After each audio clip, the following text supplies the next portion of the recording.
માણાવદર તાલુકાના કતકપરા ગામે સ્ટોન ક્રશરના ખાડામાં યુવાન નાહવા જતા ડૂબી જતા મોત નીપજ્યું હતું।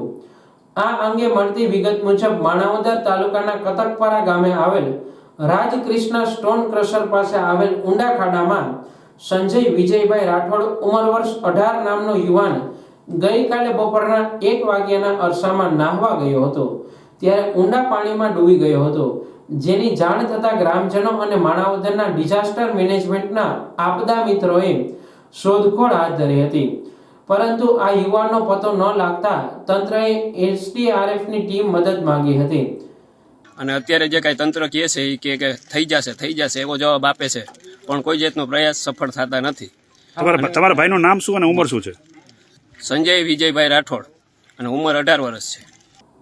ત્યારે ગોંડલ એસડીઆરએફના અનિલ કુમાર તથા તેમની માણાવદર આપદા મિત્ર ટીમ દ્વારા 5 કલાકની જહેમત બાદ આ યુવાનની લાશ શોધવામાં સફળતા મળી હતી। 23 કલાકની મહેનત બાદ આ યુવાનની લાશ મળી હતી। જાણવા મળ્યા મુજબ આ યુવાન માણાવદર તાલુકાના સુલતાનાબાદ ગામનો વતની છે અને કતકપરા ગામે ખેતરમાં ભાગ્યું રાખીને ખેતીકામ કરીને ગુજરાન ચલાવે છે અને હાલમાં પાસેના સાળંગ પીપરી ગામે રહે છે।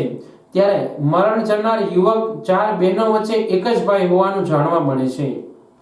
हाँ, मारू नाम से हेड कांस्टेबल अरुणभाई कचोट एसडीआरएफ गोंडल થી અમે આવ્યા છીએ। હાલ અમે જુનાગઢ ડિપ્લોયડ છે। અમને સવારે સૂચના મળી કે ભાઈ માણાવદરની બાજુમાં કતકપરા ગામ છે, એ કાંકરીનો ભેડિયો છે, ત્યાં મોટી એક ખીણ છે જેની અંદર 65 થી 90 ફૂટ સુધીનું પાણી છે અને અમને સવારે 6:30 વાગે અમે ત્યાંથી નીકળી ગયા છે જુનાગઢ અને સવારે ઇન્ફોર્મેશન મળી એટલે કોલ મળતા આ પહોંચી અને સવારની અમે મહેનત કરતા હતા। તો અત્યારે લગભગ 12 વાગ્યાની આસપાસ એ બોડી અમને રિકવર કરી છે।